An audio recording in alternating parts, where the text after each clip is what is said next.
पक्षाचे ज्येष्ठ नेते, माजी खासदार, माजी आमदार भास्कररावजी पाटील खतगावकर साहेबांच्या सह माजी आमदार ओमप्रकाशजी पोकरना,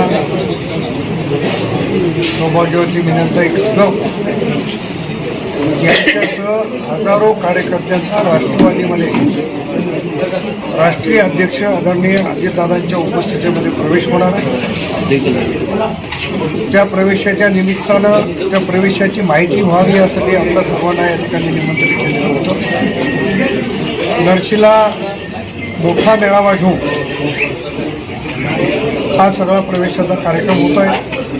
या प्रवेशाच्या कार्यक्रमाला राज्याचे उपमुख्यमंत्री आदरणीय अजितदादा, प्रदेशाचे अध्यक्ष आदरणीय तटकरे साहेब, माजी मंत्री नवाब मलिक साहेब, सहकार मंत्री आणि जिल्ह्याचे संपर्क मंत्री बाबासाहेब पाटील यांच्यासह अनेक मान्यवर नेते त्या ठिकाणी प्रवेशासाठी येणार आहे।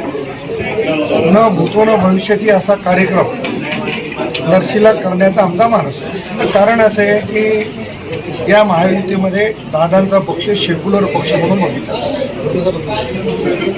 सगळ्या जाती धर्मांना घेऊन चालणारा पक्ष कोण? दादांची राष्ट्रवादी, आणि या भावनेने लोक स्वयंस्फूर्तीनं राष्ट्रवादी काँग्रेसमध्ये येत आहेत।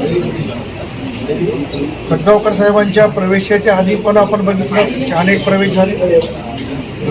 आता यांच्या प्रवेशामुळं अधिकची राष्ट्रवादी या ठिकाणी बळकट होणार। यांच्या प्रवेशाच्या नंतर सगळ्यांना असं वाटेल की जिल्ह्यातले मान्यवर सगळे जात आहेत, तर आपणही राष्ट्रवादीसोबत काम केलं पाहिजे, भावना जिल्ह्यामध्ये निर्माण होईल आणि त्यानंतर देखील राष्ट्रवादीचे अनेक सोहळे या ठिकाणी होते। भोकरला पण आपण बघितलं, आपण स्वतः सगळे भोकरला होतात। आमच्याकडल्या दस्त्या संपल्या पण प्रवेश संपले नाहीत, एवढी मोठी लाईन भोकरमध्ये होती। परिवर्तन होणार आहे, परिवर्तन होईल। त्यानंतरही मी भोकरला गेलो। महिला दिनाच्या निमित्तानं आमचे जिल्हाध्यक्ष राहुल गावकरांनी अतिशय मोठा कार्यक्रम ठेवला होता आणि सगळ्याच भागामध्ये मोठा प्रतिसाद आहे। तेव्हा जिल्ह्यामध्ये राष्ट्रवादी नंबर 1 कशी होईल हा आमचा प्रयत्न। 23 तारखेला आदरणीय अजितदादांच्या उपस्थितीमध्ये नांदेडच्या दादांचा प्रवेश आहे। त्या प्रवेशाच्या नंतर विभागीय बैठक आहे आणि त्यानंतर इफ्तार पार्टीला आदरणीय दादा उपस्थित राहून आमच्या मुस्लिम बांधवांना ईदच्या शुभेच्छा केल्या।